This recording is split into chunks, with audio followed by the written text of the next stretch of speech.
The autumn leaves crunched under my feet as I stood frozen behind my mother's kitchen window, my 11-year-old son Tyler gripping my hand so tight it hurt. But nothing could compare to the pain slicing through my chest as I listened to the two people I trusted most in this world destroy everything I thought I knew about love, loyalty, and family. She's so broken, Helen.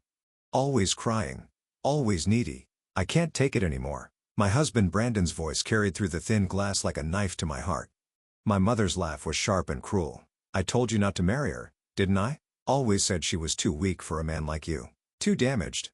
The words hit me like physical blows. My legs went weak. Tyler looked up at me with confused eyes, sensing something terrible was happening but not understanding what. I pressed my finger to my lips, telling him to stay quiet, even as my whole world crumbled around us.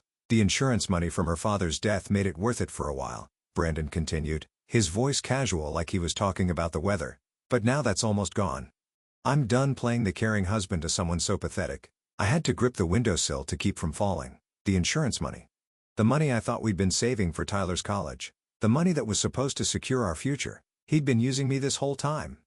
What are you going to do about it? My mother asked. I could hear the excitement in her voice, like she was enjoying this conversation. I'm going to leave her.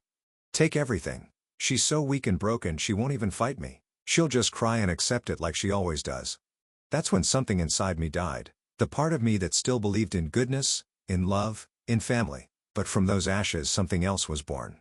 Something cold and calculating. Something that would make sure Brandon and my mother learned exactly what happens when you underestimate a woman who has nothing left to lose. I pulled Tyler away from the window and walked quietly to my car, my mind already spinning with plans. They thought I was weak. They thought I was broken. They were about to find out just how wrong they were. Before we continue, please write in the comment which country you are watching this video. We love knowing where our global family is tuning in from. And if this is your first time on this channel, please subscribe. Your support helps us bring even more epic revenge tales of life. Enjoy listening. 3 months earlier I had been living what I thought was a perfect life. Well, as perfect as life could be for someone like me. My name is Rebecca and I've spent most of my 32 years believing I wasn't good enough for the good things that happened to me. The morning that would change everything started like any other Tuesday. I woke up in our cozy 3-bedroom house on Maple Street.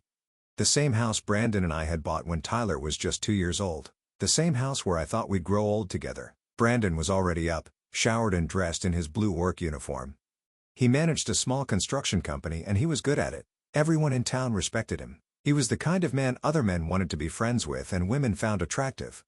I never quite understood what he saw in me. "Morning, beautiful," he said, kissing my forehead as I stumbled into the kitchen in my old bathrobe.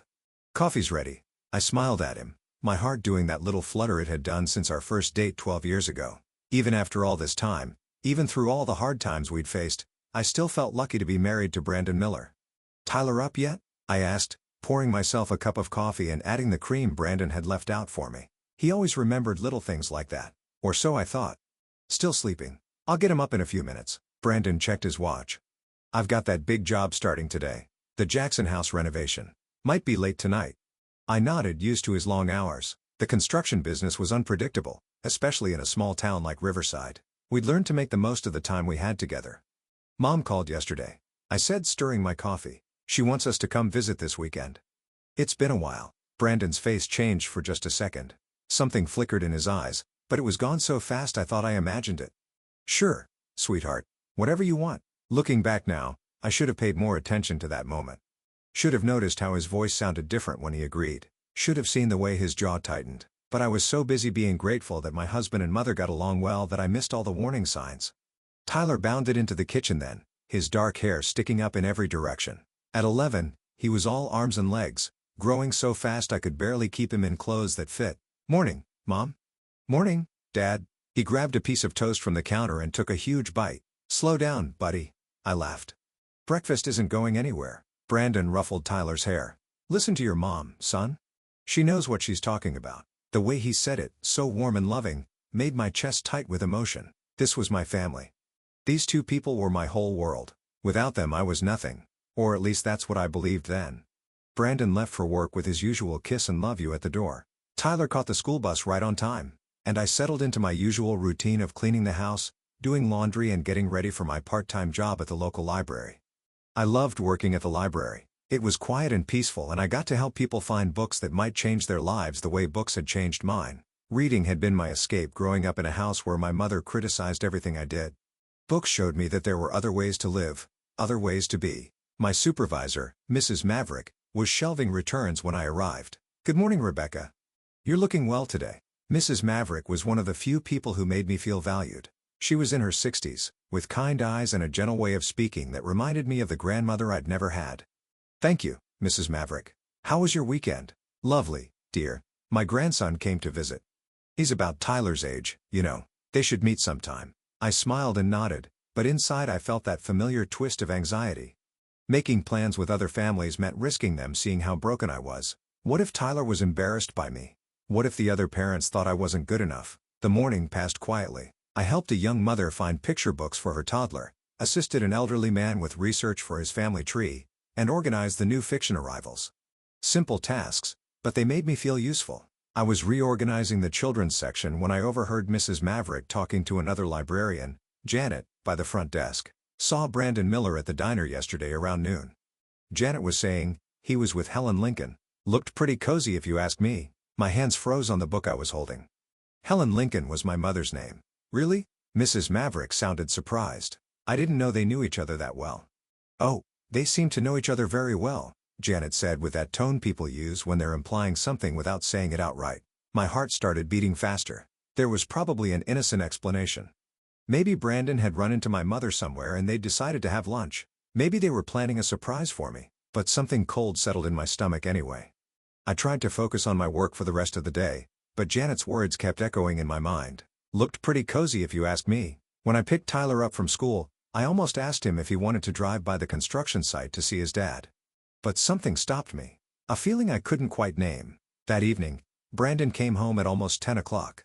He looked tired, his clothes dusty from work. "Sorry, babe, long day." He kissed my cheek quickly and headed for the shower. "How was the Jackson job?" I asked. "Good, really good. Should keep us busy for weeks." But when I looked out the window, I noticed his truck was completely clean. No dust, no dirt, nothing that looked like he'd been doing construction work all day. That night, as Brandon slept beside me, I stared at the ceiling and tried to push away the thoughts creeping into my mind. Brandon loved me. He'd chosen me. We had a good life together. But doubt, once it takes root, is hard to kill. The next few weeks passed in a strange haze. On the surface, everything looked normal. Brandon went to work, Tyler went to school, I went to the library. We had dinner together most nights. We watched TV as a family on weekends. But underneath, something had shifted. I found myself paying attention to things I'd never noticed before. The way Brandon sometimes seemed distracted during conversations. How he'd started taking his phone with him everywhere, even to the bathroom. The fact that he'd changed his passcode and angled the screen away from me when he used it. Small things. Things that could have innocent explanations. But they added up. I also started noticing things about my mother. How she always seemed to know details about Brandon's work that I hadn't shared with her. How she'd ask about him first whenever I called, before asking about Tyler or me. "How's Brandon handling that big construction project?" she'd ask. But I hadn't told her about any big construction project. When I mentioned it to Brandon, he just shrugged. Probably heard it around town. You know how people talk in Riverside? That was true. Riverside was the kind of small town where everyone knew everyone else's business. But it still felt strange. Then came the day that changed everything. It was a Thursday in early November. Tyler had a half day at school because of teacher conferences, and I'd taken the afternoon off from the library to spend time with him. "Can we visit Grandma Helen?" Tyler asked as we sat at the kitchen table sharing a grilled cheese sandwich. My mother had always insisted that Tyler call her Grandma Helen instead of just Grandma. She said it sounded more sophisticated. I thought it sounded cold, but I'd never argued about it. "I don't know, sweetie. We should call first to make sure she's home." But when I tried calling my mother's house, the phone went straight to voicemail. Her cell phone did the same thing. "Maybe she's out shopping," Tyler suggested. "We could drive by and see if her car is there." My mother lived about 20 minutes away in the house I'd grown up in. A small, tidy place with a garden she was proud of and neighbors she'd known for 30 years. "All right," I agreed, "but if she's not home we'll just come back another day." The drive to my mother's house was peaceful. Tyler chattered about school and his friends, and I half listened while enjoying the fall scenery. The leaves were at their peak, painting the world in shades of gold and crimson. But when we turned onto my mother's street, my blood turned cold. Brandon's truck was parked in my mother's driveway. I pulled over across the street, my hands shaking on the steering wheel. Tyler looked up from his handheld game, confused. "Why did we stop? Isn't that Dad's truck?" "Yeah," I managed to say. It is. My mind raced through possible explanations. Maybe Brandon was helping my mother with something around the house. Maybe her sink was leaking or her roof needed repair. Maybe, are we going in? Tyler asked. In a minute, I said. I just want to figure out what's going on first. Something deep in my gut was screaming danger. Every instinct I had was telling me not to go up to that door. Not to knock. Not to announce our presence. We walked quietly around to the back of the house. My mother's kitchen window faced the backyard, and I knew from years of childhood experience that you could hear conversations inside pretty clearly from that spot. What I heard destroyed my world. She's so broken, Helen. Always crying. Always needy. I can't take it anymore. Brandon's voice was tired, frustrated. Like he was talking about a burden he'd been carrying too long. I told you not to marry her, didn't I? My mother's voice was sharp with satisfaction. Always said she was too weak for a man like you.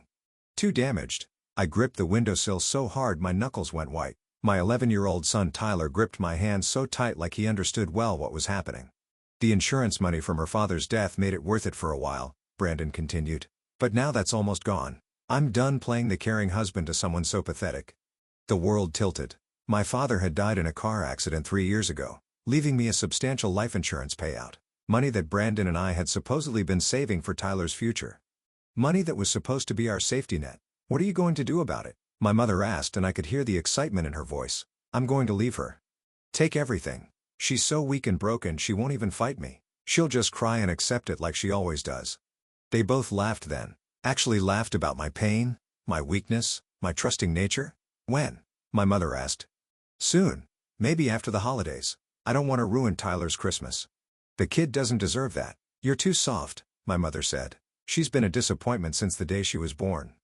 Weak just like her father. At least he had the decency to die and leave her some money. That was when something inside me snapped.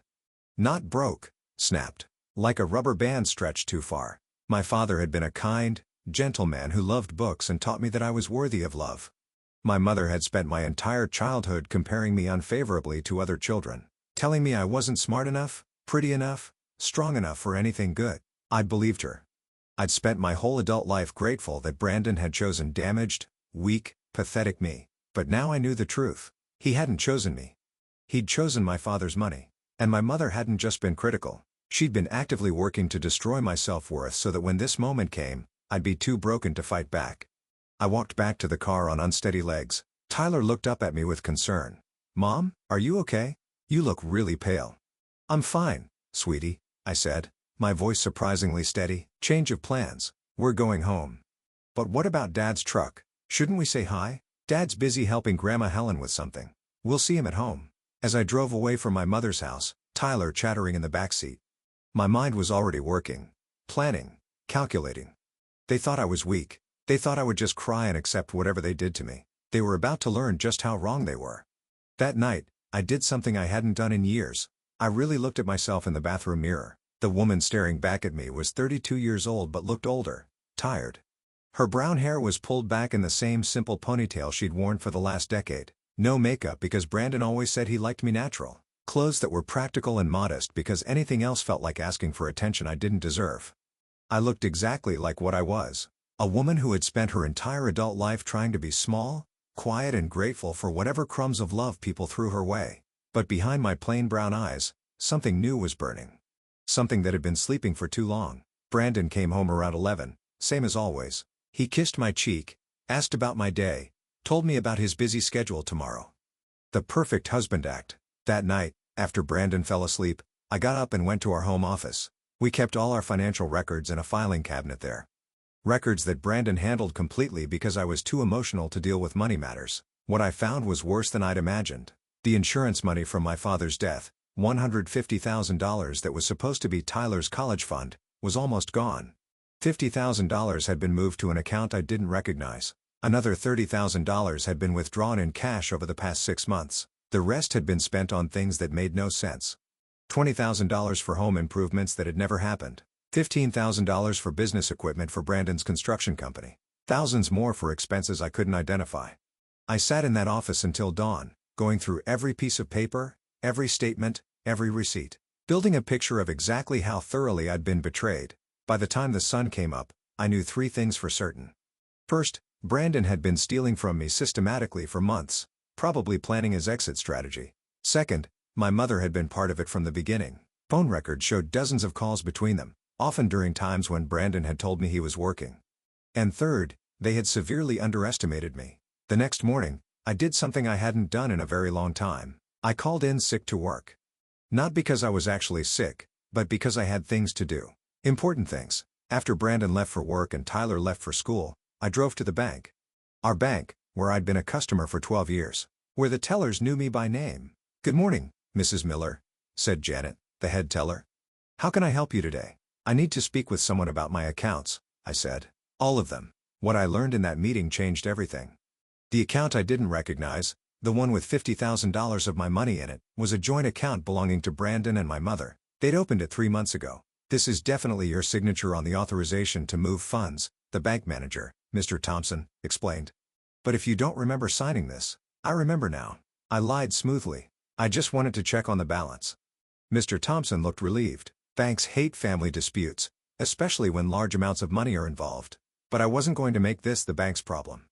I was going to handle this myself. My next stop was the library, but not to work. I needed to use the computers for research that couldn't be traced back to my home computer. I spent hours learning about divorce law in our state, about asset division and child custody, about what happens when one spouse can prove the other has been hiding money. But more importantly, I learned about a different kind of law. The kind that deals with fraud, embezzlement, and theft. Taking money from accounts without permission, even between spouses, was still theft if it could be proven that the money had been obtained through deception. And I could prove that. By the time I picked Tyler up from school, I had the beginnings of a plan, not just to get my money back, but to make sure Brandon and my mother paid for what they'd done to me. But I had to be smart about it. They thought I was weak and emotional. That was going to be my greatest advantage. "How was school today?" I asked Tyler as we drove home. "Good. We're learning about the Revolutionary War in history class. Did you know that sometimes the colonists pretended to be loyal to the British while they were actually planning to fight them?" Out of the mouths of babes. "That's very interesting, sweetie. Sometimes the best way to win a war is to let your enemies think they've already won." That night, I cooked Brandon's favorite dinner, pot roast with potatoes and carrots. I wore the red dress he'd complimented me on our anniversary. I smiled and laughed at his jokes and asked about his day with genuine seeming interest. "You seem happy tonight," he said, reaching over to squeeze my hand. "I am happy," I said, and it wasn't entirely a lie. For the first time in months, I had a purpose, a plan, a reason to get up in the morning. "I was thinking," I continued, "maybe we should have my mother over for dinner this weekend. It's been a while since we all spent time together." Something flickered in Brandon's eyes.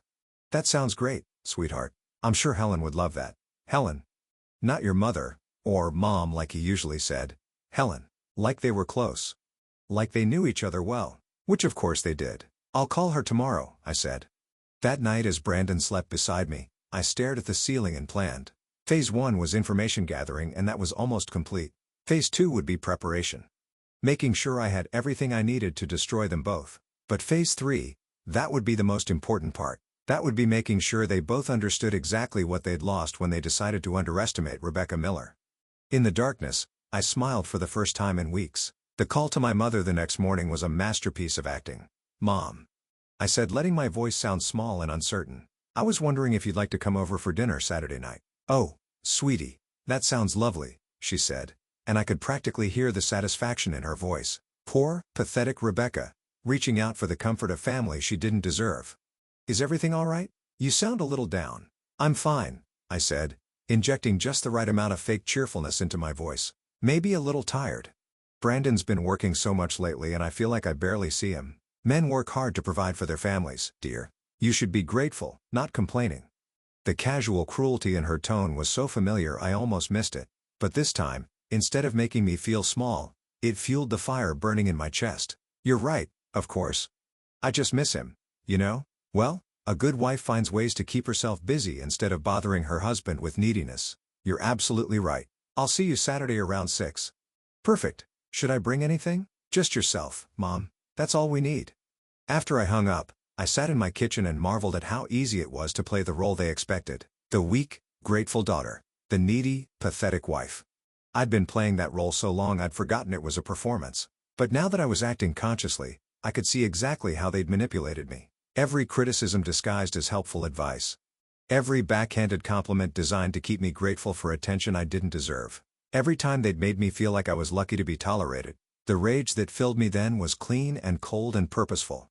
My next stop was an office supply store, where I bought a small digital recorder, the kind college students used to record lectures. Then I went to an electronics store and bought a tiny wireless camera, supposedly for home security. If Brandon and my mother wanted to have secret conversations, I was going to make sure I had evidence of every word. That afternoon, I did something else I hadn't done in years. I went shopping for myself. Not practical clothes that would help me fade into the background. Not modest, conservative outfits chosen to avoid attention. I bought a black dress that actually fit my figure instead of hiding it.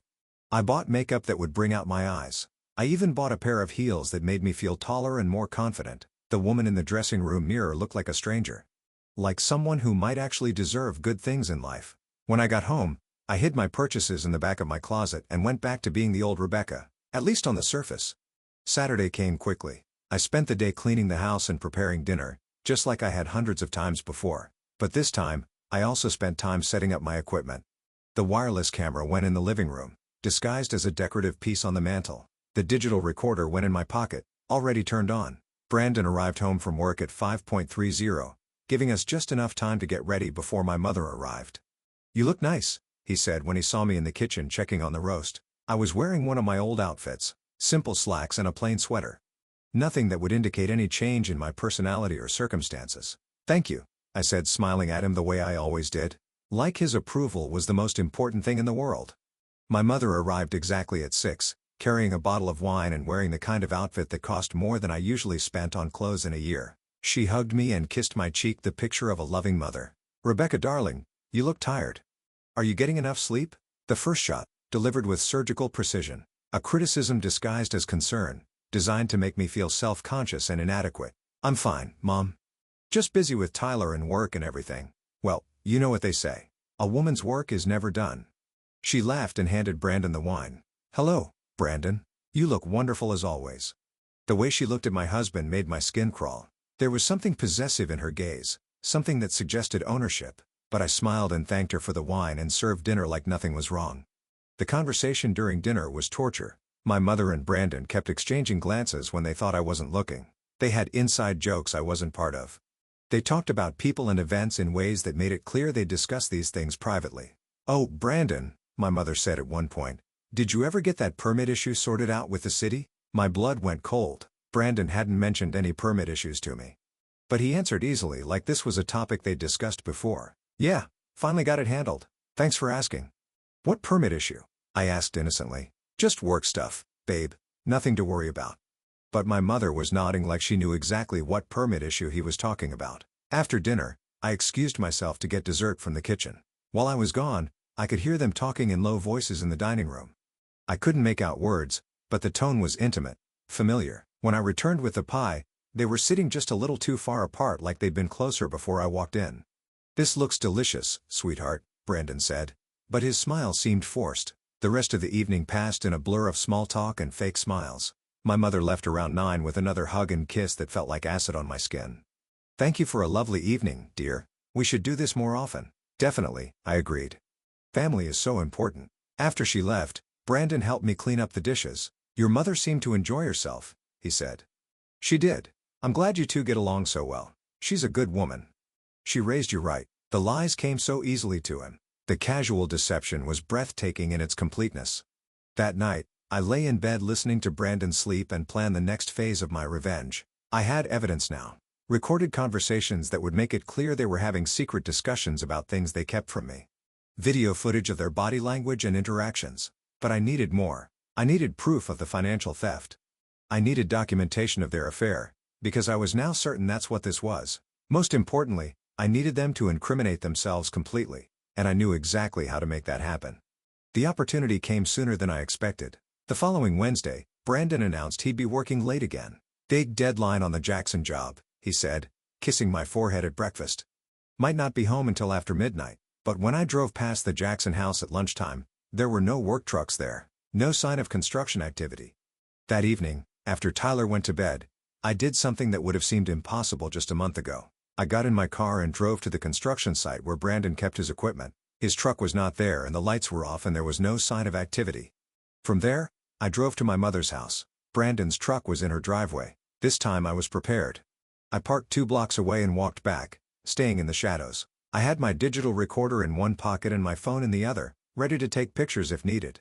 The conversation I overheard that night was the final nail in their coffin. "When are you going to tell her?" My mother's voice was sharp with impatience. "After Christmas. I promised Tyler I'd make it a good Christmas for him." "You're too soft. She doesn't deserve consideration." "Look, Helen, I know you're eager to get this over with, but I have to think about my son. Your son will be better off without that pathetic woman dragging him down. You both will." There was a long pause, then Brandon's voice again, quieter. "Sometimes I think about what our life could have been like if I'd chosen you from the beginning instead of settling for her." My mother's laugh was low and pleased. "Better late than never, darling. Once you're free of her, we can finally be together the way we should have been all along." The way we should have been. The words hit me like a physical blow. This wasn't just about money or convenience. They'd been in love all along. My husband and my mother. "Have you figured out how to get the rest of the money?" my mother asked. "Most of it's already moved to our account. She's so trusting she signs whatever I put in front of her.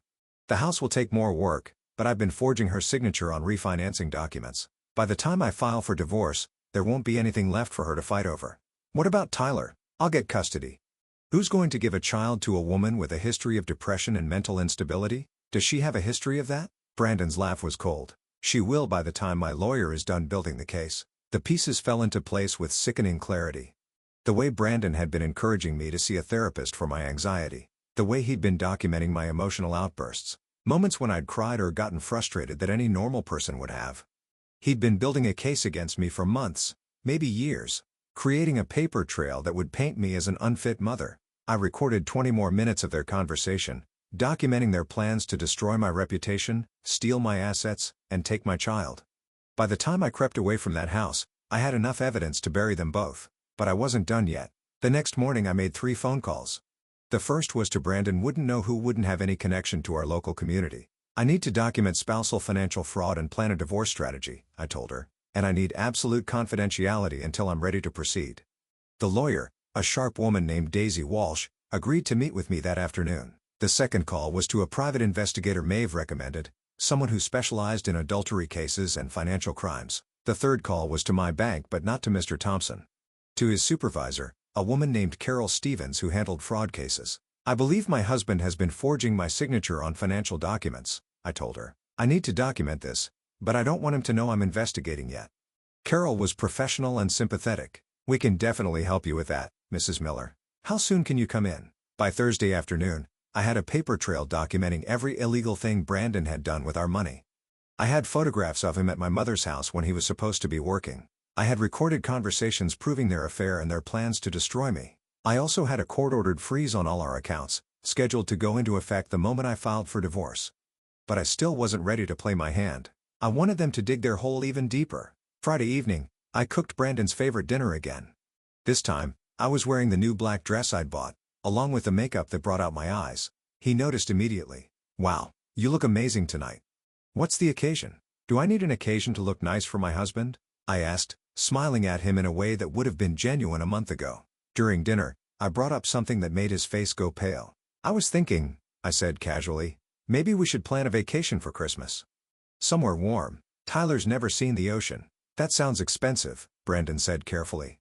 "Oh, I don't think money will be a problem. I talked to my dad's insurance company today, and they said there might be additional benefits I didn't know about. Something about compound interest on delayed payouts." The lie rolled off my tongue so smoothly it surprised me, but the effect on Brandon was immediate and satisfying. He nearly choked on his wine. "Really? How much are we talking about?" "They're not sure yet. Could be another $50,000, maybe more. They're going to call me next week with the final numbers." Brandon's face went through a series of expressions. Surprise, greed, calculation, and finally something that looked like panic. That's wonderful, sweetheart. Really wonderful." But I could see the wheels turning in his head. If there was more insurance money coming, he'd want to get his hands on it before he left me. Which meant he'd have to delay his timeline. Which meant I had more time to prepare my final blow. That night, after Brandon fell asleep, I heard him get up around 2 a.m. I listened through the crack in our bedroom door as he made a phone call from the kitchen. "Helen?" "Yes, me. We have a problem." I crept to the top of the stairs, recording device in hand. "She says there's more insurance money coming. Another 50 grand. No, I don't think she suspects anything. She's too stupid to put it together. We might have to wait longer than planned." I know. I know. But if we move too fast and miss out on that money? His voice faded as he walked further into the kitchen. But I'd heard enough. They were going to delay destroying me until they could steal even more money that didn't exist. Perfect. The next 2 weeks were the hardest of my life. Not because of what Brandon and my mother were doing to me. I was past caring about their betrayal. The hard part was pretending to be the same weak, grateful woman they expected while I prepared to destroy them both. Every morning, I woke up and put on the mask of old Rebecca. Humble, anxious, grateful for any scrap of attention or affection. I cooked Brandon's favorite meals, asked about his day with genuine seeming interest, and made sure Tyler never suspected anything was wrong. But underneath, I was a woman transformed. I spent my lunch hours meeting with lawyers and investigators. I documented every lie, every theft, every moment of betrayal. I built a case so airtight that no judge in the world would let Brandon walk away with my money or my son. The private investigator, a former police detective named Mike Torres, was particularly helpful. In 30 years of doing this job, he told me during one of our meetings, "I've never seen documentation this thorough. Your husband isn't just cheating and stealing, he's created a paper trail that proves criminal intent." "What kind of charges are we talking about?" I asked. "Fraud, embezzlement, forgery. If the prosecutor wants to push it, he could be looking at 5 to 10 years in prison." The thought should have made me feel guilty. This was the father of my child, the man I'd loved for 12 years. But all I felt was cold satisfaction. Meanwhile, Brandon was getting more nervous by the day. The imaginary insurance money I'd mentioned was supposedly being processed by the company, and he kept asking when I'd hear back from them. "These things take time," I'd tell him. But they assured me it would be worth the wait. My mother was getting impatient too. She started calling more frequently, always asking about the insurance money in that casual way that wasn't casual at all. "Any word from the insurance company, dear?" "Not yet, Mom. But hopefully soon." I acted surprised since I didn't tell her, but she still told me words flies. Well, you know what they say? Good things come to those who wait. If only she knew how true that was going to be. The break I'd been waiting for came on a Thursday evening in early December.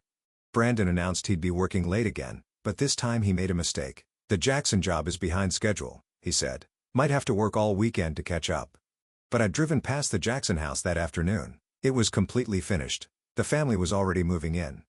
That night I followed him again, but instead of going to my mother's house, he drove to a motel on the outskirts of town. The kind of place people went when they didn't want to be seen.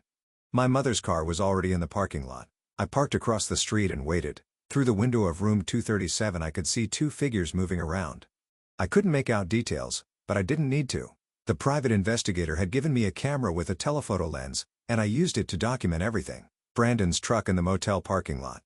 My mother's car next to it. The timestamp showing it was 8:47 p.m. on a Thursday when he was supposed to be working. But the real evidence came when they finally left the room. They were so comfortable with each other, so casual. Brandon had his arm around my mother's waist. She was laughing at something he'd said, looking up at him with obvious affection. They looked like a couple. A real couple who'd been together for a long time. I took pictures of everything, then drove home and uploaded them to the encrypted folder the private investigator had set up for me. When Brandon came home at midnight I was waiting up with a cup of tea and a concerned expression. "Long day?" I asked sympathetically. "Exhausting. But we're making progress." "That's good. I worry about you working so hard." He kissed the top of my head and I had to fight not to recoil from his touch. "You're too good to me, Rebecca." If he only knew. The next morning I made the call I'd been preparing for weeks. "Daisy, it's Rebecca Miller. I'm ready to file. Are you sure? Once we start this process there's no going back." "I'm sure. I want to file today and I want the account freeze to go into effect immediately. Consider it done. Can you be at my office at 2 p.m.? I'll be there." Before I left for the lawyer's office I did one last thing. I called the construction company Brandon claimed to be working for and asked to speak with the foreman of the Jackson job. "Jackson job?" The man sounded confused. "That job was finished 2 weeks ago. Has been since mid-November." "Oh, I'm sorry. I must have misunderstood. My husband Brandon Miller said he was working there this week." "Brandon Miller? We don't have any jobs running this week. Slow season, you know." The final piece of the puzzle clicked into place. Brandon didn't just work for a construction company. He owned a small one. But business had been slow and instead of telling me the truth he'd been pretending to have steady work while he stole my money and planned his escape. At 2 p.m. I sat in Daisy Walsh's office and signed papers that would destroy my husband's life. "The account freeze goes into effect at close of business today," she explained. "He won't be able to access any of the joint accounts or the money he moved to his account with your mother." "What about the house? Since you can prove he forged your signature on the refinancing documents, Those transactions are void. The house stays in your name. And custody of Tyler? Daisy smiled grimly. Given the evidence of financial fraud and the psychological manipulation you've documented, I'd say there's virtually no chance he'll get custody. Supervised visitation at best. What happens next? He'll be served with papers tomorrow morning. I'd recommend you not be home when that happens. Take Tyler and go somewhere safe until we see how he reacts. What about criminal charges? That's up to you.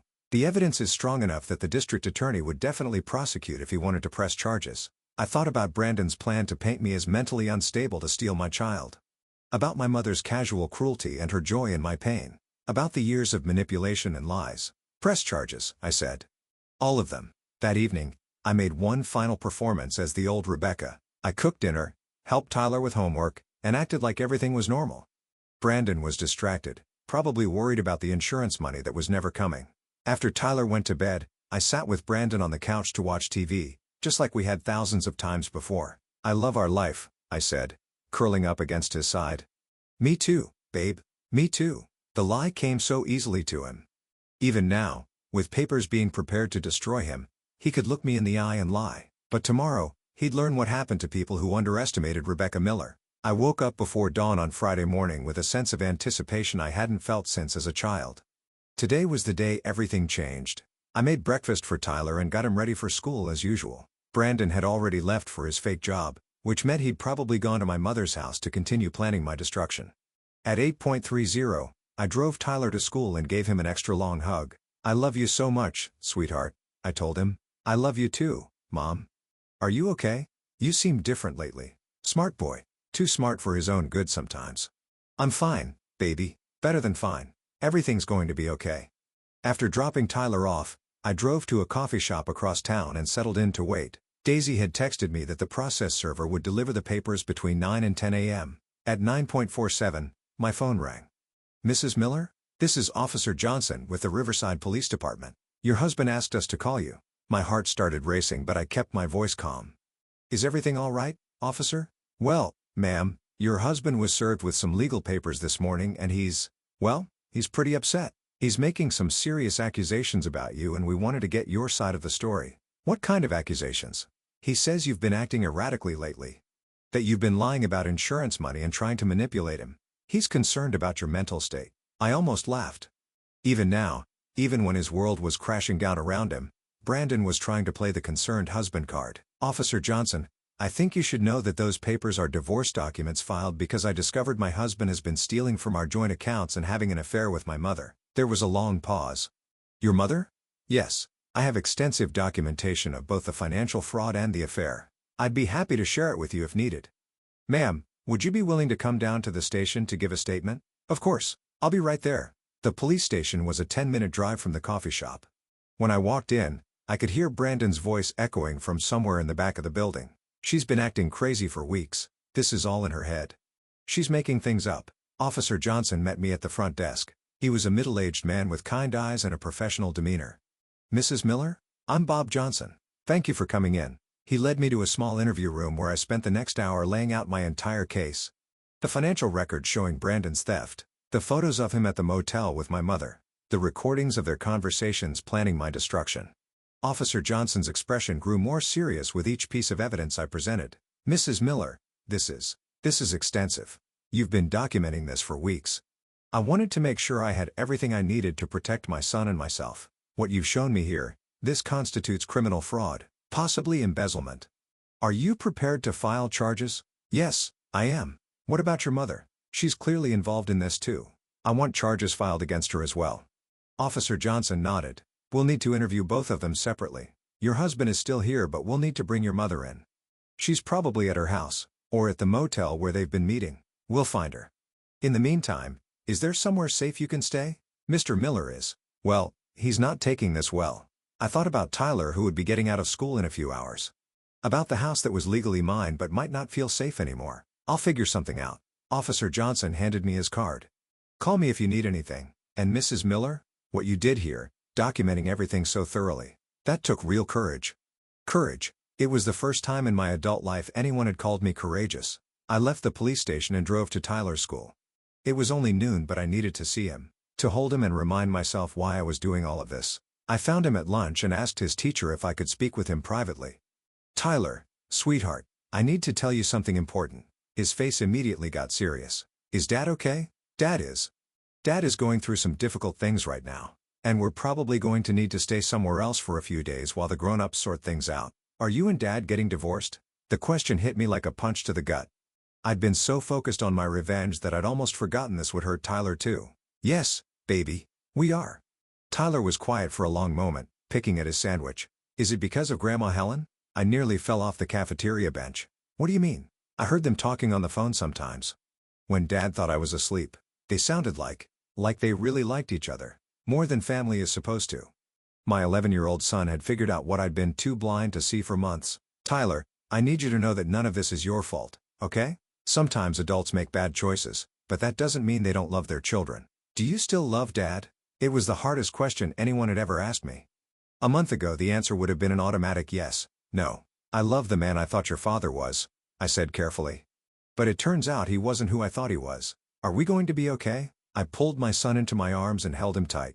"We're going to be better than okay, baby.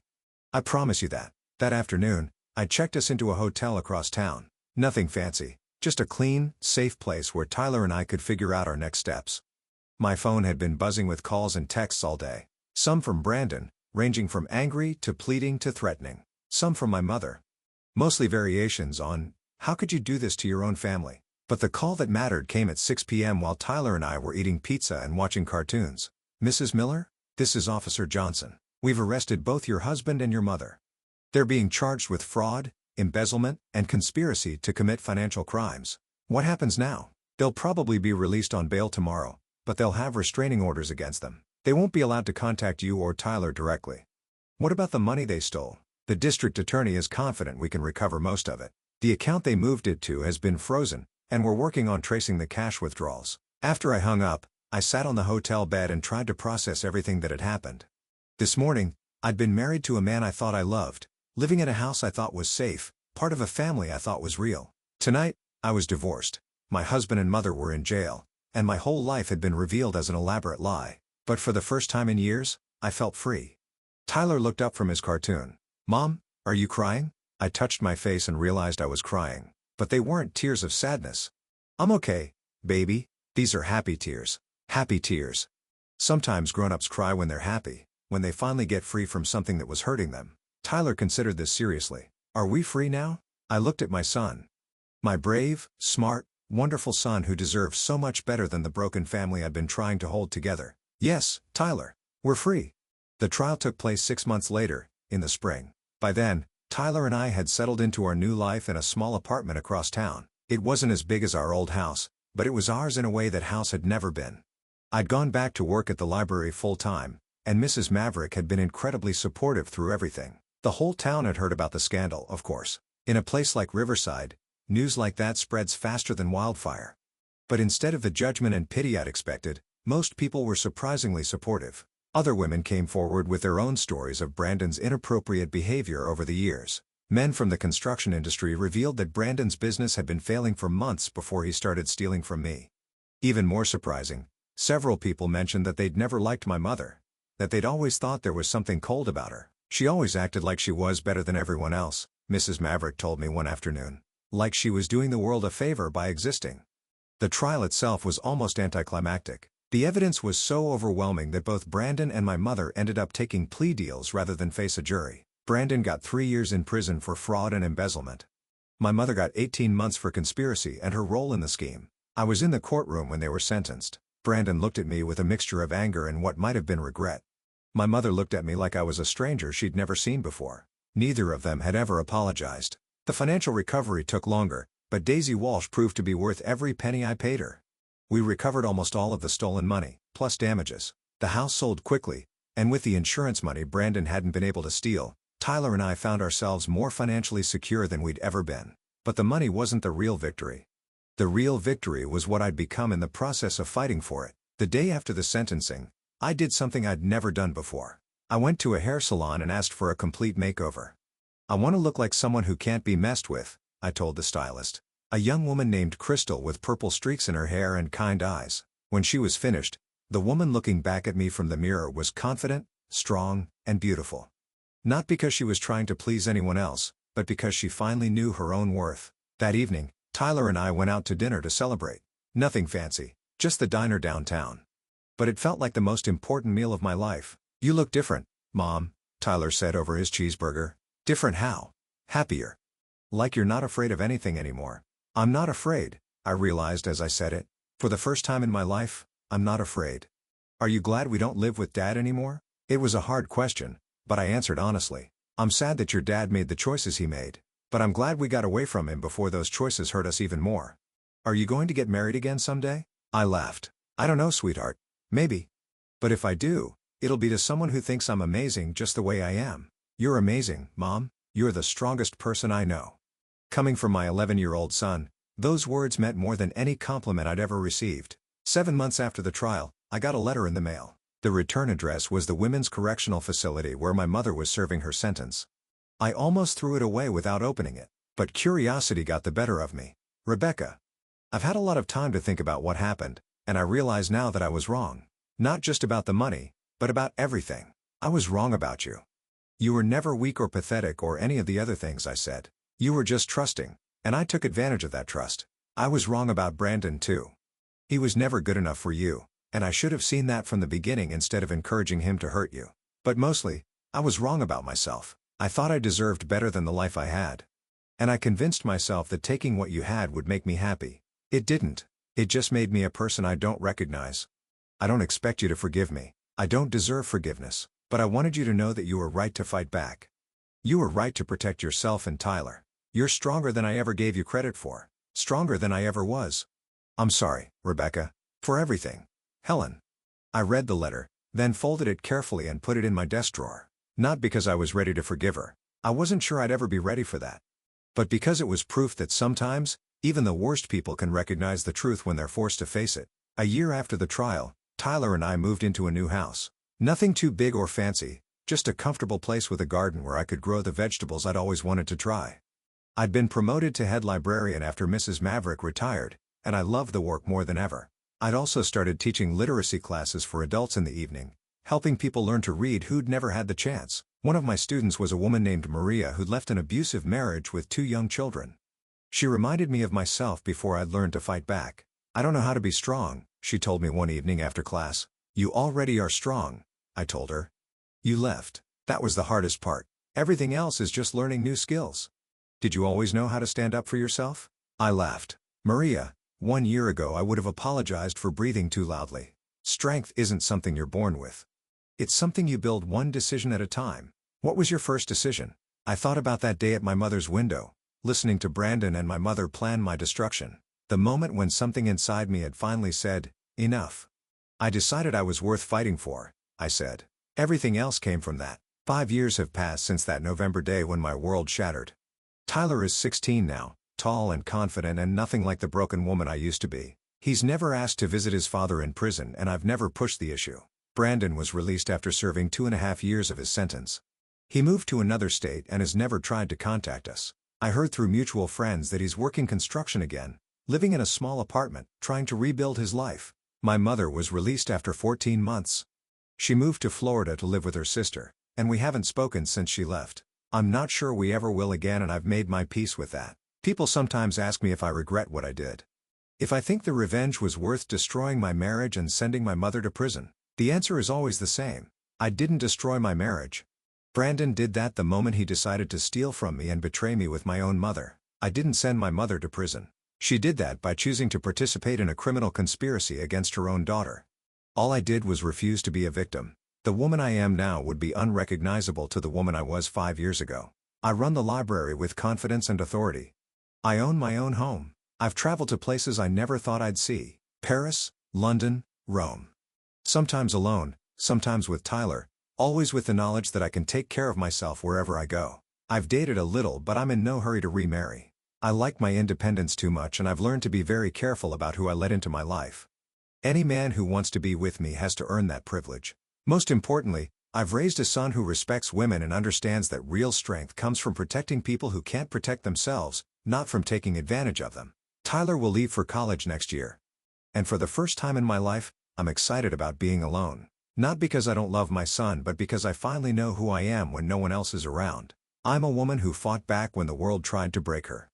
I'm a woman who discovered that she was never as weak as everyone told her she was.